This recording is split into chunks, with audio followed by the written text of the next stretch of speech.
அசுரர்களால் சூழப்பட்டு கொல்லப்படவிருந்த மார்த்தாண்டவர்மாவின் உயிரை காப்பாற்ற தனது உயிரையே தியாகம் செய்த அர்ச்சகரின் வரலாற்று பின்னணி கொண்டதுதான் களியங்காடு சிவன் கோவிலில் தல வரலாறு ஆகும். பிரம்மாண்டமான சிவன் சிலையுடன் கூடிய இந்த திருக்கோவிலில் கால பைரவருக்கென்று தனி சன்னதி அமைக்கப்பட்டிருப்பது இந்த கோவிலின் சிறப்பம்சமாகும்.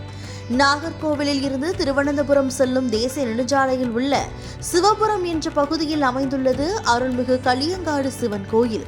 இந்த கோயில் மிகவும் பழமையானது. கேரள மாநிலத்தோடு கன்னியாகுமரி மாவட்டம் இணைந்திருந்த போது கேரள மன்னர் மார்த்தாண்டவர்மா இந்த கோவிலுக்கு அடிக்கடி வந்து செல்வது வழக்கமாம். திருவனந்தபுரத்தை ஆண்ட மன்னர் மார்த்தாண்டவர்மா ஆட்சியின் போது கன்னியாகுமரிக்கு நகர்வலம் வந்துள்ளார். இவர் நகர்வலம் வருவதை அறிந்த எதிரிகள் இவரை கொலை செய்ய சூழ்ந்து கொண்டனர். உடனே சிவன் கோவிலுக்குள் நுழைந்து உயிர் பிழைக்க வைக்கும்படி சிவனிடம் வேண்டியுள்ளார். கோயிலில் அர்ச்சகராக இருந்தவர் மன்னர் வந்திருப்பதை அறிந்து தன்னுடைய அர்ச்சக உடையை மன்னருக்கு கொடுத்துவிட்டு அவர் அணிந்திருந்த உடையை தான் அணிந்து கொண்டார்.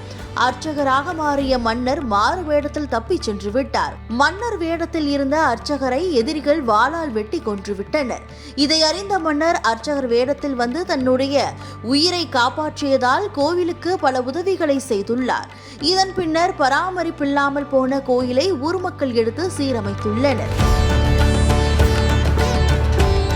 இந்த கோவிலில் சிவன், மீனாட்சி, கணபதி, நாகர், தட்சிணாமூர்த்தி, பாலமுருகன், ஐயப்பன், மகாவிஷ்ணு, நாராயணர், சண்டிகேஸ்வரர் மற்றும் நவக்கிரகங்களுக்கு சன்னதிகள் அமைந்துள்ளது. இங்கு கால பைரவருக்கு தனியாக சன்னதி அமைக்கப்பட்டுள்ளது குறிப்பிடத்தக்கது.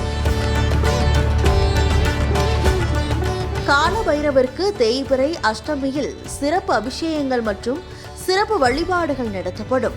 கோயிலின் முன்பு அழகான தெப்பக்குளம் அமைந்துள்ளது. இந்த கோவிலுக்கு வந்து வழிபட்டால் துன்பங்கள் விலகுவதோடு கால பைரவரை வழிபட்டால் உயிருக்கு ஏற்படும் தோஷங்களும் விலகும் என்பது ஐதீகம்.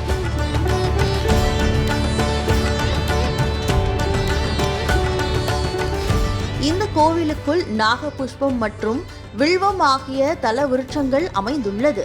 இந்த கோயில் அதிகாலை 5 மணி முதல் மதியம் 12 மணி வரையும், மாலை 4 மணிக்கு மீண்டும் திறக்கப்பட்டு இரவு 8 மணி வரை திறந்திருக்கும். முக்கிய விசேஷ நாட்களில் பக்தர்களின் உதவியோடு அன்னதானமும் நடைபெறுகிறது.